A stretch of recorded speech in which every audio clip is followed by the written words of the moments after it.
Test, check, check. 1, 2, check. We have 2, check, check.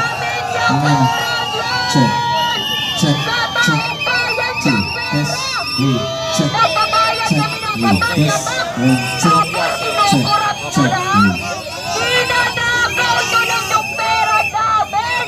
Mga kapal ng mukha! Kapal ng Test, mukha! check, we test. 2, check, check, we. Kapal ng mukha! Kapal ng mukha! Kapal ng mukha! Kapal ng mukha! Kapal ng mukha! Kapal ng mukha! Kapal ng mukha!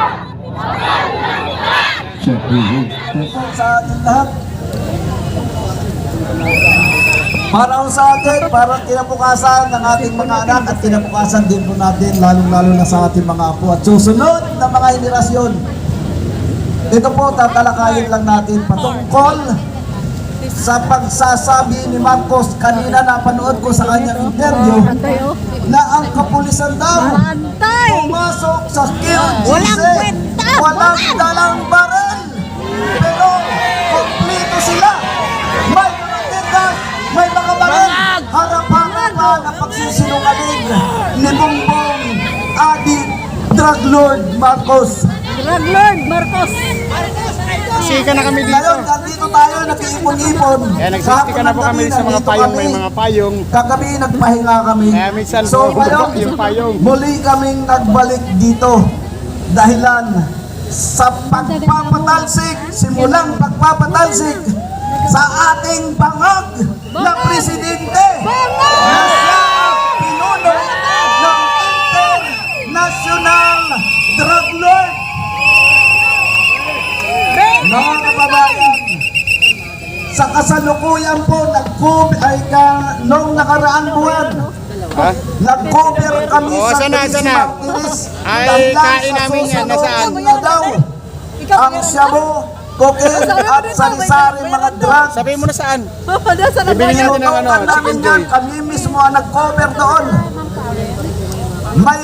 Mayroon mga pinapatisting.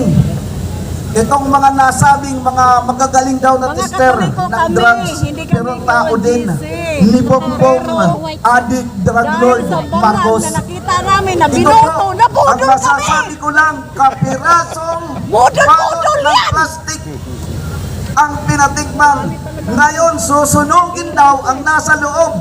Pero bago pa sumapit ang alas 6 ng umaga, lahat ng druga dinarala sa loob ng Malacanang.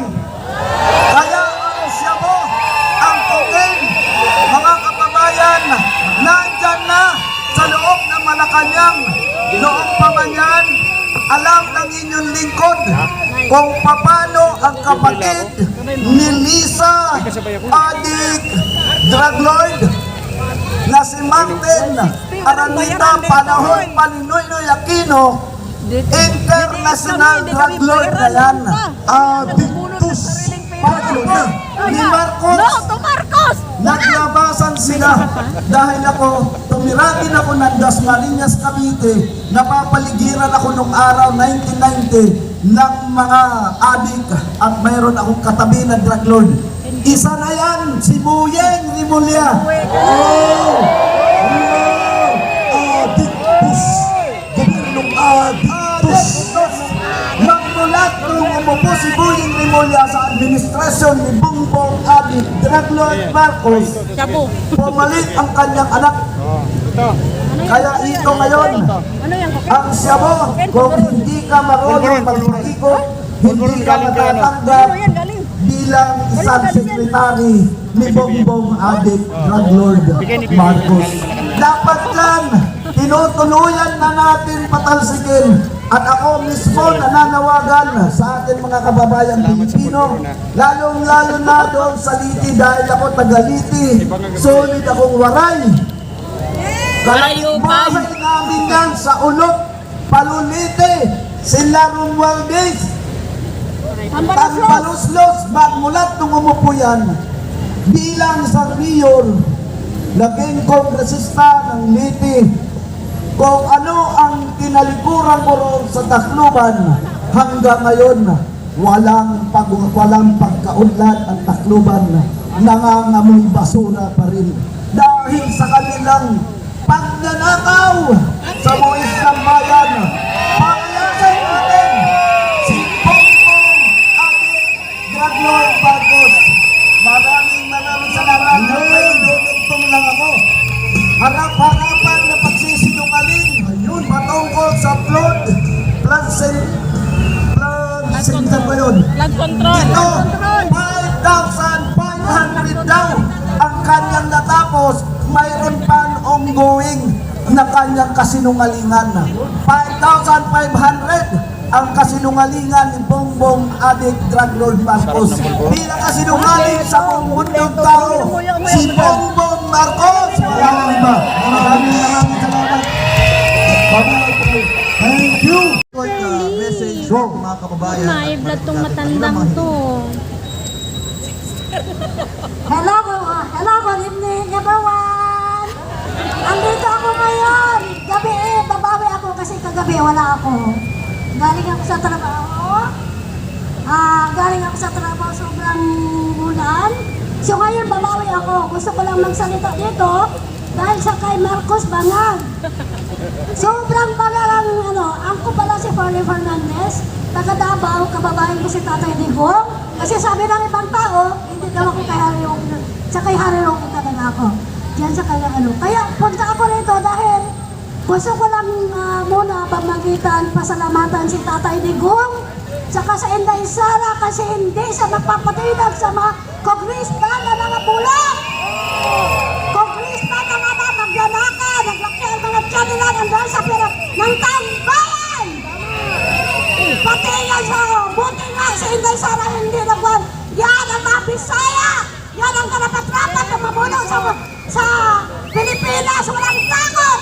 Ganyan kami mga Bisaya. Mga original na mga Aquila. And it's time from Mindanao.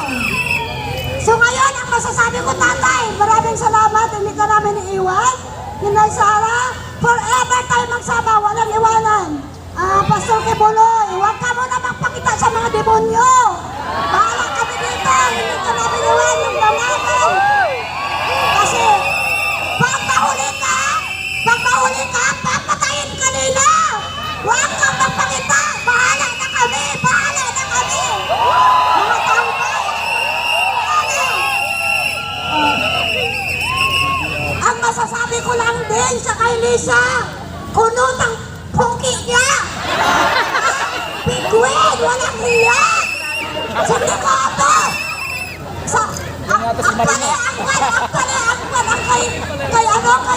Kay Marcos, ang nakadala sa kanya yung asawa niya banyak, katbatanda na.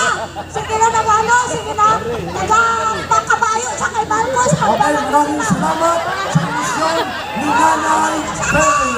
Thank you po, Nay. Thank you. Okay. Walang pinag-aralan si Marcos. Salamat na. Isay.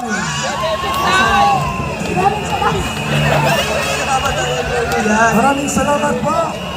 At pagpasensyahan niyo na po ang emosyon ni Nanay sa kanyang nakikitang kalaganapan ng kalapastanganan at abuso ng Marcos na gobyernong ito sa ating bayan.